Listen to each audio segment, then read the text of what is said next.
আমি আয়াত পড়েছি, আয়াতের মধ্যে তিনটি নির্দেশ আছে। এক নম্বর নির্দেশ হলো আল্লাহ পাক মুমিনদেরকে বলেছেন তোমরা মুত্তাকি হও, আল্লাহকে ভয় করো। ইয়া আইয়ুহাল্লাযীনা আমানুত্তাকুল্লাহ, তোমরা আল্লাহকে ভয় করো, একটা নির্দেশ। তাকওয়া কাকে বলা হয়? তাকওয়া বলা হয় আল্লাহ পাকের ভয়ে গুনাহ বর্জন করাকে তাকওয়া বলে। একটা সতর্কতা, খোদা ভীতি একটা সতর্কতার নাম। যেই সতর্কতার মাধ্যমে বান্দা গুনাহ বর্জন করে ইবাদতের জিন্দেগি গ্রহণ করে, এটাকেই তাকওয়া বলে। যে যত বড় মুত্তাকি তার গুনাহ তত কম। তাকওয়ার অভাব যখন হয় খোদা ভীতির, তখন মানুষ গুনাহ করে। বর্তমান সমাজের মানুষের ভেতরে গুনার প্রবণতা বেশি নাকি ইবাদত করার খাসলত বেশি? বোঝা যায় বর্তমান যুগের মানুষের ভেতরে তাকওয়া কম। কোরআনে কারিমে জায়গায় জায়গায় আল্লাহ তাআলা ঈমানদারদেরকে মেনশন করে করে ডেকে ডেকে বলেছেন, এই ঈমানদাররা তোমরা আল্লাহকে ভয় করো, মুত্তাকি হও, তাকওয়াওয়ালা হও। তাকওয়াওয়ালা হইলে গুনাহ ছাড়তে পারবে, ইবাদত করতে পারবে। আমাদের পূর্বের মানুষের তাকওয়া বেশি ছিল, সেগুলো শুনলে আমাদের তাকওয়ার পরিমাপটা করা যাবে যে আমরা কিরকম মুত্তাকি। আগের যুগের মানুষরা এতটাই মুত্তাকি ছিল যে তারা গুনাহ তো করতো না, ইবাদত ছাড়তো না, ইবাদতকে আল্লাহর ভয়ে আহমিয়তের সাথে আদায় করত। ইবাদতের পরিপূর্ণ হেফাজত করত তারা তাকওয়ার কারণে। আমাদের টুটাফাটা যতটুকুনি ইবাদত জারি আছে, এগুলো নষ্ট হয় তাকওয়ার অভাবে। আমরা কিছু ইবাদত করি কিন্তু মুত্তাকি গোলামের ইবাদত আমরা করি না। আমরা নামাজ পড়ি কিন্তু আমাদের নামাজ তাকওয়ার নামাজ, খৌফ ও খাশিয়াতের নামাজ হয় না। আগের যুগের মানুষের তাকওয়া বেশি ছিল বিধায় তাদের নামাজ ভারী ছিল, ওজনদার ছিল। যেমন আমরা নামাজ পড়ি, তাকবীরুল হেফাজত নেই। আমরা নামাজ পড়ি, জামাতের ইহতিমাম নেই। একটা জমানা ছিল সমাজের কোনো একটা বালেক পুরুষ ঘরে নামাজ পড়তো না। যেমন আল্লাহর রাসূলের জমানা, নবীজির জমানায় অন্ধ অচলরাও জামাতের নামাজে হাজির হইত। ঘরে নামাজ পড়ার মতো হিম্মতি তাদের ছিল না, কারণ তার ইবাদত যদি আল্লাহর কাছে পছন্দের না হয় তাহলে ইবাদত করে লাভ কি? সর্বোচ্চ পছন্দের ইবাদত বানানোর জন্য যত মুজাহাদাত, যত কষ্ট আছে সব তারা করত। এই কারণে তাদের এই ইবাদতের ধারাবাহিকতাটা এক আধ সপ্তাহ ছিল না, একদিন দুই দিন না, এক বেলা দুই বেলা না,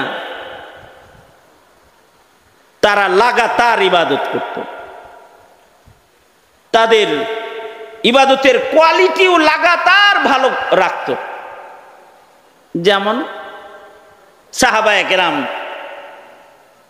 তাদের ইবাদতের কোয়ালিটি বরাবরই ভালো এবং লাগাতার ভালো। তাবেঈদের যুগেও এটার হেফাজত ছিল। এ কারণে সাহাবীদের ইবাদতের বর্ণনা যেমন ইতিহাসের পাতায় আছে, তাবেঈদের গুনাহ বর্জন ও ইবাদতের বর্ণনা, তাকওয়ার বর্ণনা ইতিহাসের পাতায় মওজুদ আছে। যেমন ইতিহাসের পাতার একজন তাবেঈর নাম আমি বলি আপনাদের সামনে, সাঈদ ইবনে মুসাইয়িব রাহমাতুল্লাহি আলাইহি, যিনি হযরত আবু হুরায়রার মেয়ের জামাই ছিলেন। হযরত আবু হুরায়রা হইলেন মুকাসসিরিন সাহাবীদের অন্যতম সর্বোচ্চ হাদিস রিওয়ায়াতকারী সাহাবী হযরত আবু হুরায়রা। এই হযরত আবু হুরায়রার মেয়ের জামাতা ছিলেন সাঈদ ইবনে মুসাইয়িব। ওনার ইবাদতের ঐতিহাসিক বর্ণনা কিতাবে মওজুদ আছে। কেমন ঐতিহাসিক বর্ণনাগুলো? কিছু অংশ আমি বলি আপনাদের সামনে। একটা বর্ণনা, সাঈদ ইবনে মুসাইয়িব 40 বছর লাগাতার তাকবীরে উলা সহকারে নামাজ আদায় করছেন। কত বছর? এই এই ওখানে কথা কয় কে কে রে? এই তোরা কথা কস ওখানে, যা এখান থেকে।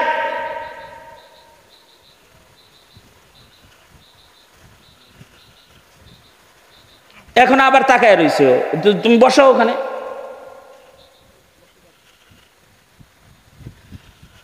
আমি কি বললাম আপনাদের কাছে? কত বছর? এবার বুঝেন, আপনি আমি নামাজ পড়ি কয় বছর? তাকওয়ার হিসাবটা করতে পারবেন যে আমাদের তাকওয়ার পরিমাপটা কি। শুধু তাই নয়, সাঈদ ইবনে মুসাইয়িব লাগাতার 40 বছর নামাজ পড়েছেন তাকবীরে উলা সহকারে। শুধু তাই নয়, সাঈদ ইবনে মুসাইয়িব বলেন 40 বছর আমি মসজিদের পয়লা কাতারে বসে মুয়াজ্জিনের আজান শুনেছি। তার মানে হলো 40 বছর লাগাতার তিনি আজানের আগে মসজিদে প্রবেশ করেছেন। ওনাকে বলা হয়েছে আজানের আগে কেন মসজিদে আসেন, এটাকে বলে তাকওয়াল্লাহ। উনি বলেন এজন্যে আজানের আগে মসজিদে এসে বসে থাকি, ময়দানে মাহশরে মহান আল্লাহ আদালতে কিবরিয়াতে যদি আমায় জিজ্ঞেস করে, সাঈদ আমার ঘরে আমার কদমে সেজদা দিতে মুয়াজ্জিন দিয়ে ডেকে ডেকে তোমায় কেন আনা লাগতো? ভরপুর মজলিসে ময়দানে মাহশরে কাহার আল জালালের সামনে এর উত্তর আমি কি দিব? এই ভয়ে আজানের আগে 40 বছর মসজিদে হাজিরা দেই। 40 বছর আজানের আগে মসজিদে হাজিরা দিয়েছেন। আরো শোনেন, ইকামতে সালাত কাকে বলে? ইকামতে সালাত কি খালি সমাজে নামাজ, সবাইকে নামাজি বানানো, এটা ইকামতে সালাত না। ইকামতে সালাত হলো নিজের নামাজকে এমন ভাবে পড়া যেন আমার কোন ত্রুটির কারণে আমার নামাজ অস্তিত্বহীন না হয়ে যায়। কারণ হাদিসে আছে কিছু মানুষের নামাজ অস্তিত্বহীন হয়ে যাবে, চেহারায় ছুঁড়ে মারা হবে। ইকামতে সালাতের বহু দিকের একটা দিক হলো মাসাইলে সালাতকে গুরুত্বের সাথে হিফাজত করা, একটা একটা সুন্নতের হিফাজত করা। সাঈদ ইবনে মুসাইয়িব যে নামাজ পড়েছেন, তিনি এক একটা সুন্নতের হিফাজত কেমন করেছেন উনি বলেন যে 40 বছর আল্লাহ শুকর আমি নামাজ পড়েছি, আমার নজর সেজদার জায়গায় ছিল। 40 বছরের ভেতরে নামাজরত দাঁড়ানো অবস্থায় আমার নজর কখনো আমার সামনে দাঁড়ানো মানুষের পিঠের উপরে পড়ে নাই। আল্লাহু আকবার কাবীর। কি গুরুত্বটা কোন পর্যায়ে? তার মানে হলো নামাজের মধ্যে চোখের একটা সুন্নত আছে না? চোখের সুন্নতের একটা বর্ণনা শুনেন। একটা সুন্নতের অনেক দাম। ওমাইয়ুতি আল্লাহ ওয়ার রাসূল ফাউলাইকা মাআল্লাযিনা আনআমা আল্লাহু আলাইহিম মিনান নাবিয়্যিন ওয়াস সিদ্দীকিন ওয়াস শুহাদাই ওয়াস সালিহিন। বিনা হিসাব জান্নাতীদের সাথে জান্নাতে থাকা যাবে সুন্নতের আমলের বরকতে। আর আমি তিলাওয়াতকৃত আয়াতের শেষে আছে, আমার তিলাওয়াতকৃত আয়াতের শেষে আছে ওমাইয়ুতি আল্লাহ ওয়ার রাসূলা ফাকাদ ফাযা ফাওজান আযীমা, যারা আল্লাহ আল্লাহর রাসূলের ইত্তিবা করবে, সুন্নতের ইত্তিবা করবে, তাদেরকে আল্লাহ তাআলা অনেক বড় পুরস্কার দান করবে, অনেক বড় পুরস্কার দান করবে। সাঈদ ইবনে মুসাইয়িব শুধু চোখের সুন্নতটার কত গুরুত্ব দিছে। চোখের সুন্নত কি? নামাজরত। নামাজে যখন কেউ দাঁড়াবে, দাঁড়ানো অবস্থায় চোখের সুন্নত হলো নজর থাকবে সেজদার জায়গায়। যখন রুকুতে যাবে তখন নজরের সুন্নত হলো তার চোখের দৃষ্টি থাকবে দুই পায়ের মাঝখানে। যখন সেজদা অবনত হবে, দুই হাতের মাঝখানে চোখ দুইটু খোলা থাকবে। যখন তাশাহুদের বৈঠকে বসা থাকবে, তখন নজরের সুন্নত হলো তার চক্ষু দৃষ্টি কোলের উপরে থাকবে, মাথা সোজা থাকবে, নজর কোলের উপরে থাকবে। সালামের সময় নজরের সুন্নত হলো যখন সালাম ফিরাবে তখন ডান দিকে, সালাম ফিরানোর সময় ডান কাঁধে নজর রাখবে। অর্থাৎ আসসালামু আলাইকুম ওয়া রাহমাতুল্লাহ, আসসালামু আলাইকুম ওয়া রাহমাতুল্লাহ। নজর কোথায়? এইখানে। এটাই সুন্নাত। আমরা যে নামাজ পড়ি আমাদের নজর কত জায়গায় যায়। নামাজের কাতারে দাঁড়ায় ছাদের ফ্যানও গুইনা ফেলাইছে। পয়লা কাতারে কতগুলো ফ্যান আছে, দ্বিতীয় কাতারে কয়টা আছে? সামনের ফ্যানগুলো নতুন কেন? মুসল্লি কি ফহিননি নাকি আমার মাথার উপরে একটা পুরান কেন? এগুলো মনে মনে কল্পনা সব শেষ। একামতে সালাত করতে আছে, বুঝেন নাই কথা? যখন নামাজ পড়তেছে নামাজের ভিতরেই হুজুরে কালব তো নাই, সুন্নত নাই, সে মসজিদে দেহ আছে, সে অন্য রাজ্যে ঘোরাফেরা করতেছে। এই যে বেখিয়ালি নামাজ, এটা আমাদের হয়, এটা তাকওয়ার অভাবের কারণে হয়। খেয়াল করে করে সুন্নতের নামাজ, মাসায়েলের হিফাজতের নামাজটাও তাকওয়া যার বেশি তার নামাজ তত বেশি ভালো হয়। এ কারণে সাঈদ ইবনে মুসাইয়িব বলে, শুধুই আমি নজরের সুন্নতের হিফাজত 40 বছর নামাজে এমন ভাবে করেছি, দাঁড়ানো অবস্থায় সেজদার জায়গায় নজর রেখেছি 40 বছর। এই 40 বছরের মধ্যে কখনো আমার দৃষ্টি আমার সামনে দাঁড়ানো কোনো মানুষের পিঠের উপরে পড়ে নাই। এতটা সুন্দর করে যদি কেউ নামাজ পড়ে তাহলে তার নামাজের পুরস্কারও তো মহান আল্লাহ বড় দিবেন। কারণ হলো তার নামাজের রুকু সিজদার ভেতরেও তাকওয়া বেশি। আর আমাদের সালাম ফিরা কেমনে জানেন? গ্রামে গঞ্জে আসসালামু আলাইকুম ওয়া রাহমাতুল্লাহ, আব্দুল জব্বার ভাই তো আসে নাই রে আজকে। আর আসসালামু আলাইকুম ওয়া রাহমাতুল্লাহ, সুলাইমান ভাই তো আসে নাই দেখি। সুলাইমান ভাই বাম পাশে দাঁড়ায়, হেও জানে, আর আব্দুল জব্বার ডান পাশে দাঁড়ায়, এটাও জানে। সালাম ফিরানোর সময় দুনো পাশে চেক করা শেষ করছে। এই যে নামাজের এই হালত হইল, এইটাও তো তাকওয়ার অভাবের কারণে হইল।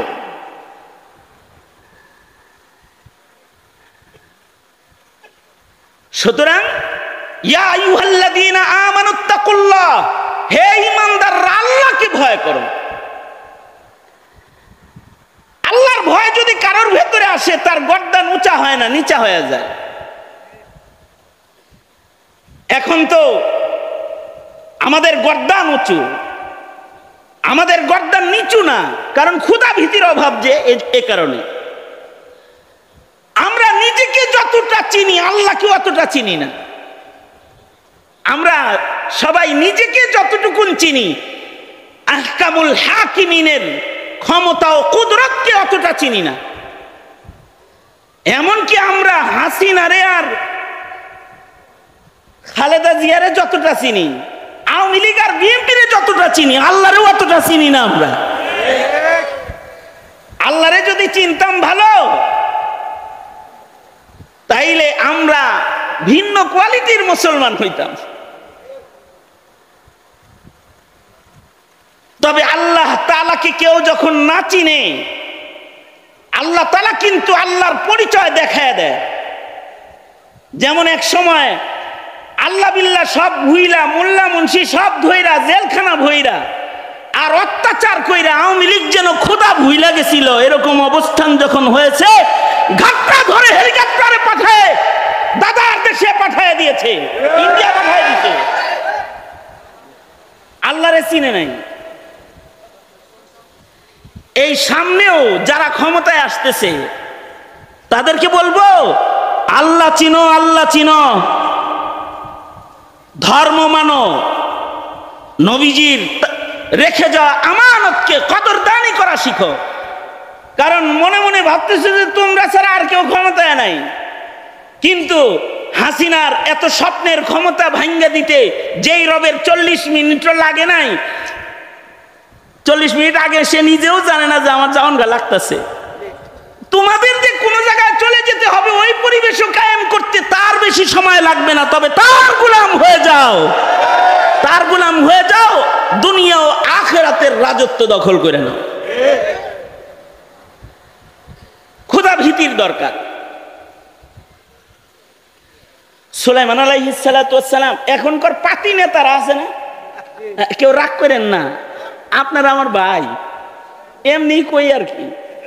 এখনকার কিছু পাতি নেতা আছে না, যারা কোন রকম একটু নেতা মেতা হইছে, এখন নেতার জ্বালায় তো হাঁটা যায় না রাস্তা দিয়ে, ঠিক না?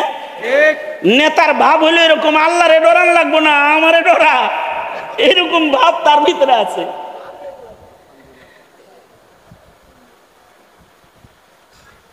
আঞ্চলিক একটা নেতা এইরকম, একদিন সে পলায়া ছিল, এখন এইরকম বুক টান করে হাঁটে এখন।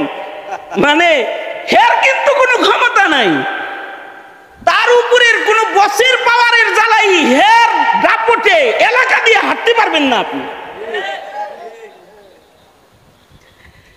কারণ কি, খোদাভীতি নাই। আর সুলাইমান আলাইহিস সালাতু ওয়াস সালাম তাফসীরে রূহুল মাআনি ও রূহুল বায়ান সব জায়গায় এগুলো মওজুদ আছে, বিভিন্ন তাফসীরে, বিভিন্ন হাদিসের রিওয়ায়াতে। হযরত সুলাইমান আলাইহিস সালাতু ওয়াস সালাম একবার তখতে সুলাইমানিতে চইরা যাইতেছেন।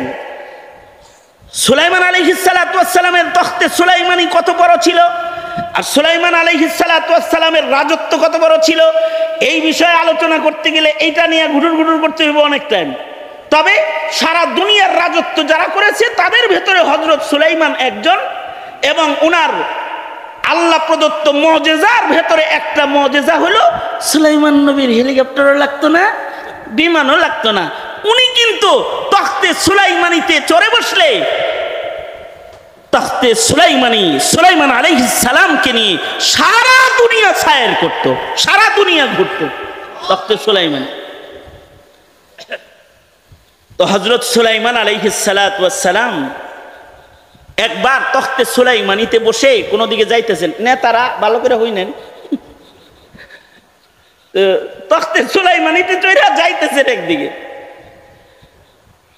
তো এই তখতে সুলাইমানিতে চড়ে যখন যাচ্ছেন, তখতে সুলাইমানির ভিতরে হাই রে, ওই যে কি কার যেন কয় যে উপরে খোলা থাকে, কি সান্ডব না, হ্যাঁ, সাত খোলা কার যদি কারোর থাকে, আর যদি সে নেতা হয় আর হে যদি রাস্তা দিয়ে যায়, তখন সিটের উপরে দাঁড়ায় এরম এরম এরম করতে করতে যায় না,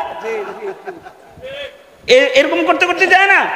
তখতে সুলাইমানির তো ছাদ নাই, তখতে সুলাইমানিতে সুলাইমান নবী বসে আছেন, নিচে থেকে সবাই সুলাইমান নবীকে দেখতে চায়, সবাই তখতে সুলাইমানির দিকে তাকায়, কিন্তু সুলাইমান আলাইহিস সালাতু ওয়াস সালাম উনি আসামির মতো মাথাটা নিচে দিয়া চুপি চুপি বৈশা যায় সব সময়। হযরত সুলাইমানের মন্ত্রী পরিষদ যারা, তারা সুলাইমান নবীকে জিজ্ঞেস করলেন, পয়গম্বর সুলাইমান তখতে সুলাইমানিতে বসে আপনি যান, মাথাটা পর্যন্ত উঁচা করেন না। আর হেমিয়ার নেতা দেখে মোটর সাইকেলে বসে, তাই তার ধাক্কার চোটে কেউ রাস্তায় থাকতে পারে না। আর তখতে সুলাইমানিতে সুলাইমান আলাইহিস সালাতু ওয়াস সালাম বসেছেন, মাথা নিচের দিকে দিয়ে বসে আছেন। মন্ত্রী পরিষদ বলে, সুলাইমান মাথা নিচের দিকে দিয়ে কেন বসে আছেন, মাথা কেন উঁচা করেন না, এভাবে জড়সড় হয়ে বসেছেন কেন? হযরত সুলাইমান বলে, সারা দুনিয়ার বাদশাহী মহান আল্লাহ আমাকে দান করেছে, কিন্তু আমাকে এই বিনয় আর নম্রতা একটা পিপিলিকায় শিক্ষা দিয়েছে। আমার এই বিনয় আমি শিক্ষা গ্রহণ করেছি একটা পিপিলিকার কাছ থেকে। আল্লামানি নামলাতুন, একটা পিঁপড়ায় আমাকে মাথা নত করা শিখাইছে।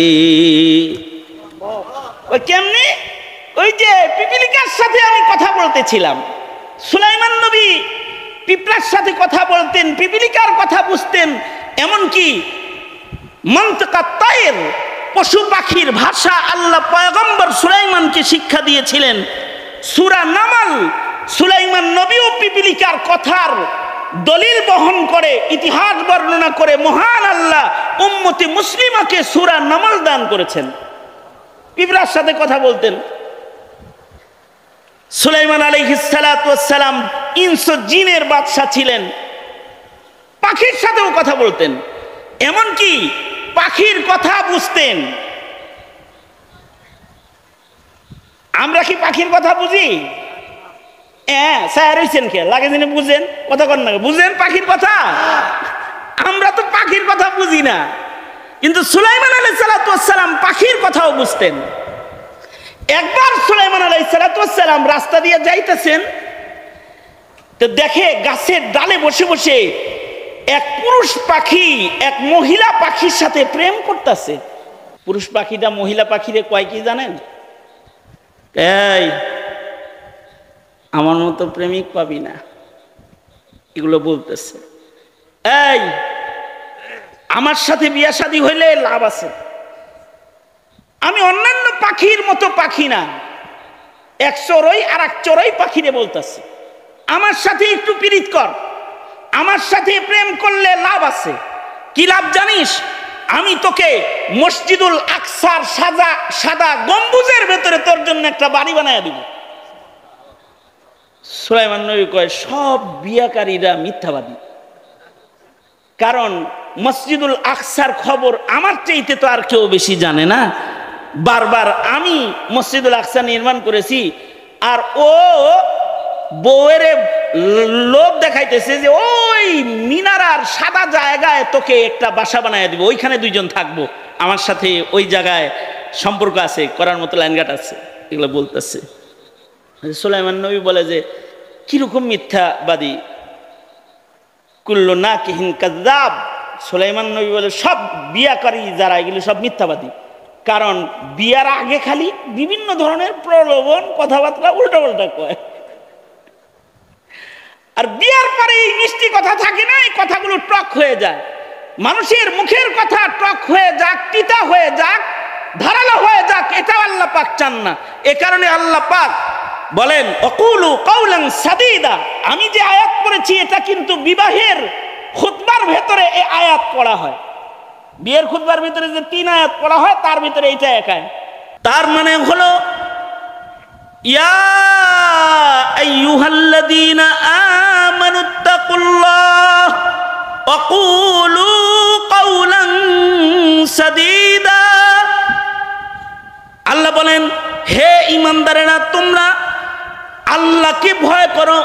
অকুলু কাওলান সাদীদা, তোমরা মিষ্টি মিষ্টি কথা বলো, সুন্দর সুন্দর কথা বলো, দুষ্ট কথা বলবা না, নষ্ট কথা বলবা না, ভালো কথা বলবা, পাক কথা বলবা, সুন্দর সুন্দর কথা বলবা।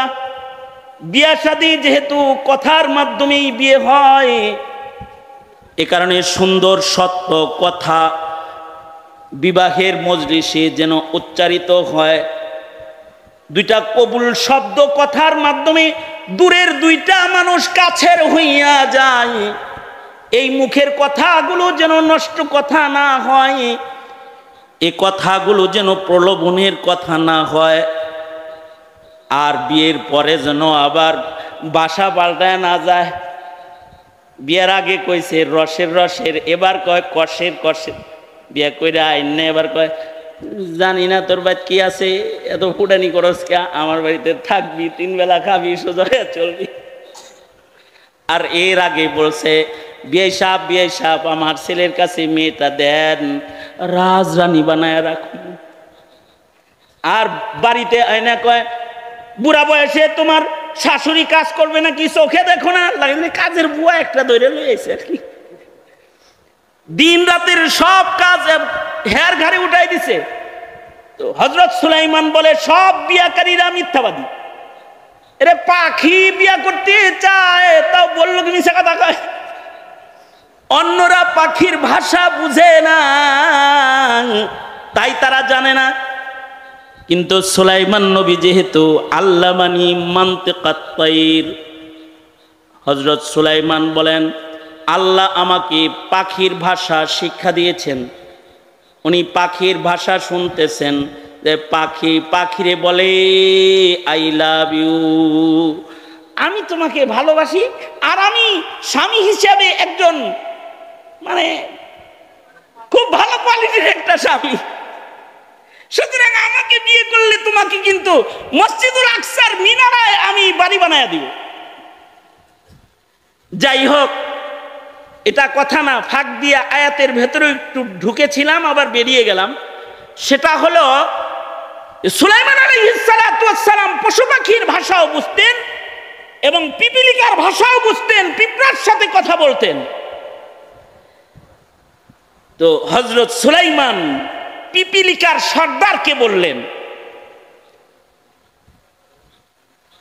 ইসআল মা শি'তা ইয়া আইয়ুহান নামলা, এই পিঁপড়া, তোর যা মনে চায় তা আমার কাছে চা। কারণ আনাল মালিক, আমি হলাম বাদশাহ, সারা দুনিয়ার বাদশাহী আল্লাহ আমাকে দিছে। তোর যা চাইতে মনে চায় আমার কাছে চা, উতিক, আমি তোকে দেব, তোরে খুশি করে দেবো, আমি তোর উপরে খুশি হয়ে গেছি, চা একটা কিছু। তো হযরত সুলাইমান বলে আমি যখন পিঁপড়ারে বলছি আমি বাদশাহ, তুই আমার কাছে কিছু চা, যা চাবি আমি তা তোরে দিব, পিপিলিকায় আমার গর্দানকে নিচু করে দিল। আমি যে আনাল মালিক বলেছিলাম, আমি নেতা, আমি বাদশাহ এটা বলেছিলাম, আমার গর্দানকে নিচু করে দিল।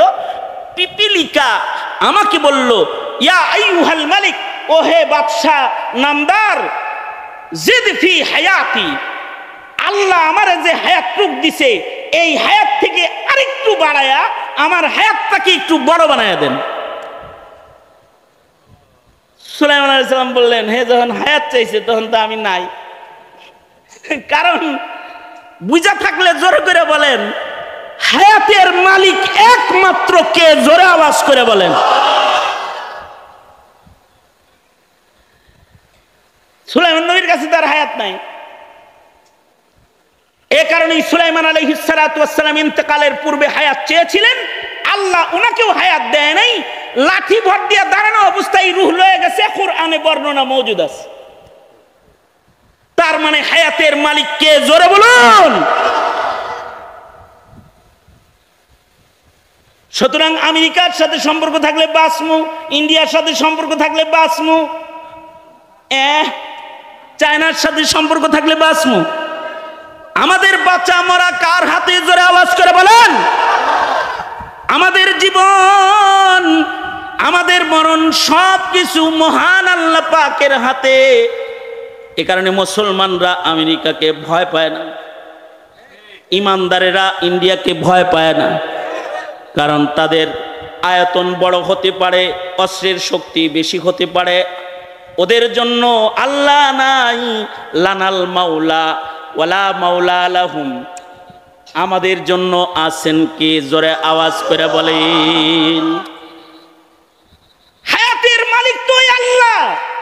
পৃথিবীর কোন রাজা বাদশার কাছে হায়াত নাই। সুলাইমান নবী বললেন, এইটা ছাড়া অন্য কিছু চাওয়া যায় না, এটা তো কোনো মানুষ দিতে পারে না, আসলেই দিতে পারে না। কোন বড়ি খায়া হায়াত বানান যায় না, হায়াত বড়ি নাই। ইদানিং কালে কোন ঔষধ যদি মার্কেটে আসে, এইটার ম্যানেজমেন্টে এবং প্রচারণায় যে পরিমাণ, ওগুলোর কি কয় ইংলিশে? হ্যাঁ, আরে না, যারা ঔষধ লইলে ঘুরে মার্কেটিং করে, মার্কেটিং ম্যানেজার।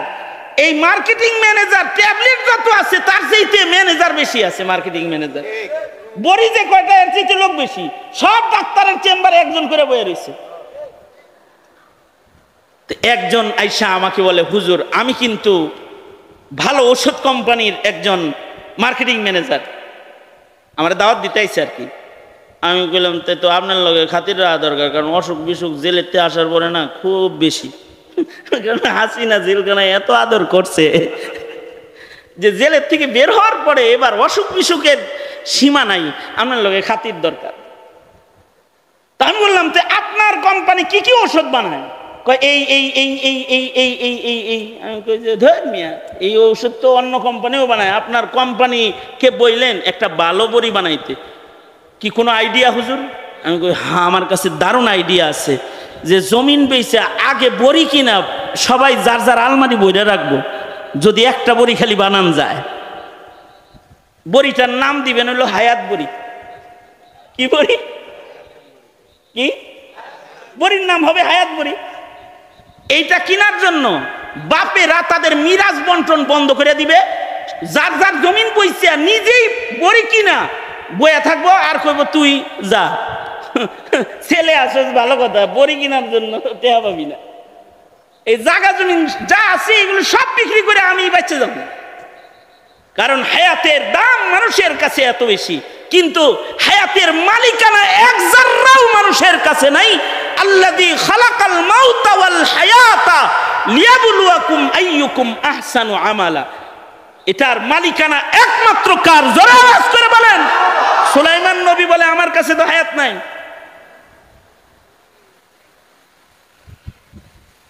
সালমিন গায়রিহি, এছাড়া অন্য আর কিছু চাও, অন্য কিছু চাও। পিপিলিকা কয়, তাহলে আইয়ুহাল মালিক জিদ ফি রিজকি, ও বাদশাহ আপনি আমার রিজিক বাড়ায় দেন। সুলাইমান আলাইহিস সালাম আবার মাথা নিচের দিকে, না না, রিজিকের মালিকও আমি না। বলুন তো রিজিকের মালিক কি? জোরে আওয়াজ করে বলেন। আমার আপনার রিজিকের মালিক আল্লাহ। দুনিয়ার সব এই সাঙ্গ খেলা যা আছে, সাঙ্গ হয়ে যায় দুই জিনিসের কারণে, আর খেলা জমে দুই জিনিসের কারণে।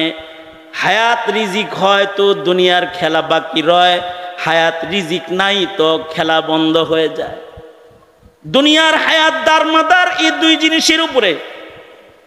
পিঁপড়া বলে, খুব বড় করে বুক টান করে বললেন, আনাল মালিক, আমি বাদশাহ। ইসআল মা শিতা, যা মনে চায় তা চাও, দিমু উতিক। দুইটা চাইলাম, যেই দুই জিনিস দিয়ে দুনিয়া চলে, দুইটার একটাও নাই আপনার কাছে। আপনি কি এর কচুর বাদশাহ? এই যে আমাকে সেই কচুর বাদশাহ বলে তিরস্কার করে আমার মাথাকে নিচে নামায়া দিছে, এবার তখতে সুলাইমানিতে বসেও আমি আমার মাথা উঠাইতে পারি না, কারণ মালিকের মালিক আল্লাহর ভয় সব সময় আমাকে বিনয় করে চালায়। আল্লাহু আকবার করে বলেন। এ কারণে তাকওয়া দরকার, তাকওয়া আল্লাহ।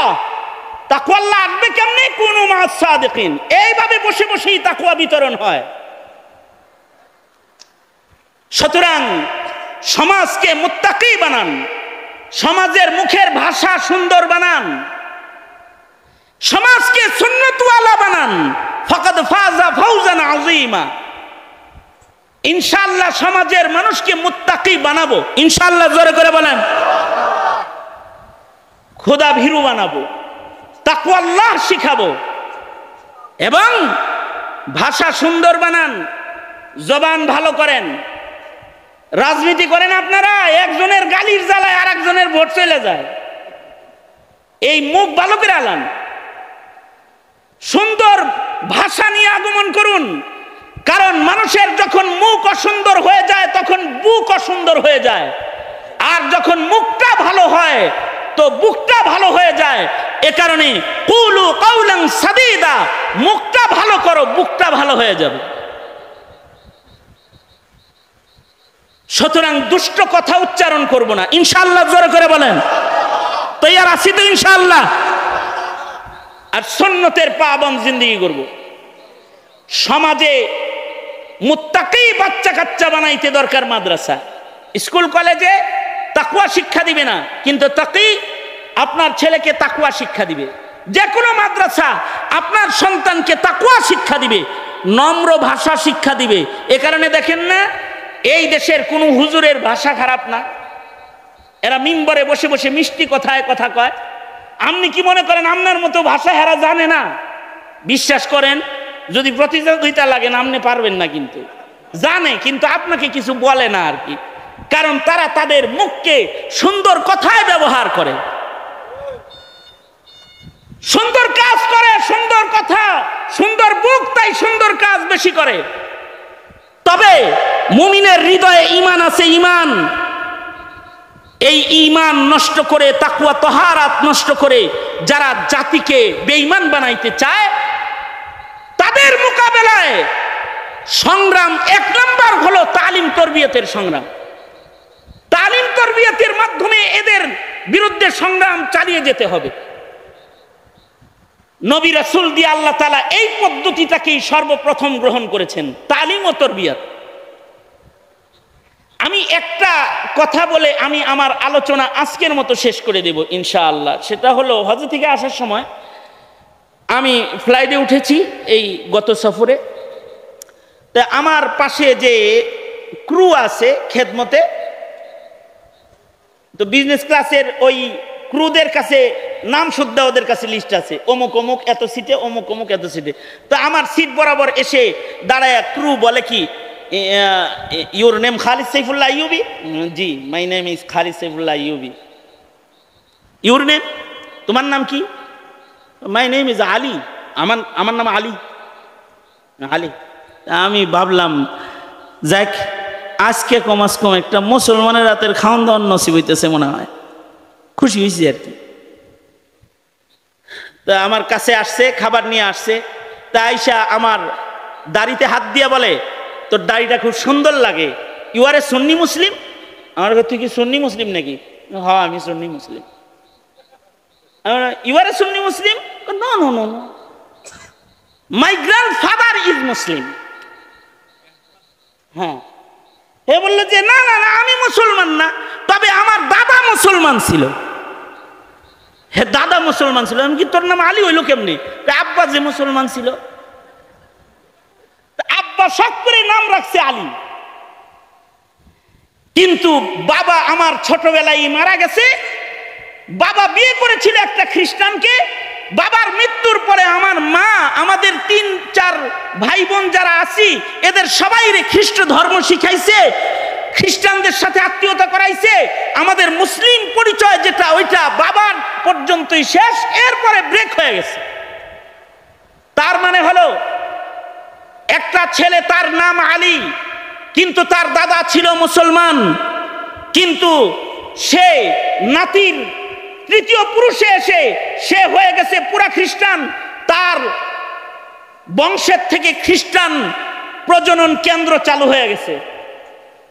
এইটা শোনার পরে আমি যে 4.5 ঘন্টা বিমানে ছিলাম, এর ভেতরে আমি কিছু খাইতেও পারি নাই, এর ভিতরে একটু আরামও করতে পারি নাই, শুধু কাঁদছি আর পেরেশান হইছি যে এটাই যদি হয়, পরিবেশের কারণে যদি দাদা মুসলিম হয়ে তার নাতি খ্রিস্টান হয়ে যায়, তাইলে আমার দেশের স্বাধীন মাটিতে যারা হিন্দুত্ববাদের চাষাবাদ করতে চায়, যারা খ্রিস্টবাদের চাষাবাদ করতে চায়, চায়, যারা কাদিয়ানির চাষাবাদ করতে চায়, ওরা তো আমার নাতিপুতির ভেতর থেকে এক সময় মুসলিম প্রজনন বন্ধ করে খ্রিস্ট প্রজনন চালু করে ফেলবে।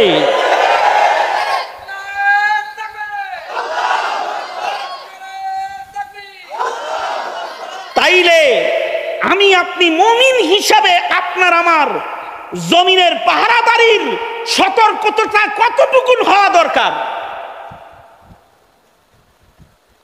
বুঝলে বুঝপাতা, না বুঝলে নাকি তেজপাতা লোকে বলে। সুতরাং আমি যা বললাম তো বললামই, বুঝলে তো বুঝপাতা, না বুঝলে তেজপাতা। দেশ রক্ষা করো, সমাজ রক্ষা করো, মুত্তাকিদের সমাজ গড়ো, সুন্নাত রক্ষা করো, পরিবেশ রক্ষা করো, জমিনের পরিবেশ রক্ষা করো। সময় এসেছে আবার নতুন করে দেশের স্বাধীনতা সংরক্ষণ করার। দেশটাকে কোনো হিন্দু খ্রিস্টান মালাউনের দালালের হাতে তুলে দিও না। মুসলিম হিসাবে এর পাহারাদারি করো। তৈরি আছেন তো ইনশাআল্লাহ? আল্লাহ তাআলা আমাদেরকে ভূমিকায় অবতীর্ণ হওয়ার তৌফিক দান করেন। এটাই সংক্ষিপ্ত কথা। ইয়াহিয়া ভাতিজা, বন্ধু, বড় ভাই জাকারিয়া আল হুসাইনি দামাত বারকাতুহুম কর্মজীবনের প্রথম বছরের সঙ্গী, আর তারই সন্তান আমার কোলে পেশাব করছে। ইয়াহিয়া এ তাকি আমার কোলে মুছছে মিয়া। হ্যাঁ, কয়বার মুছছে জানি না।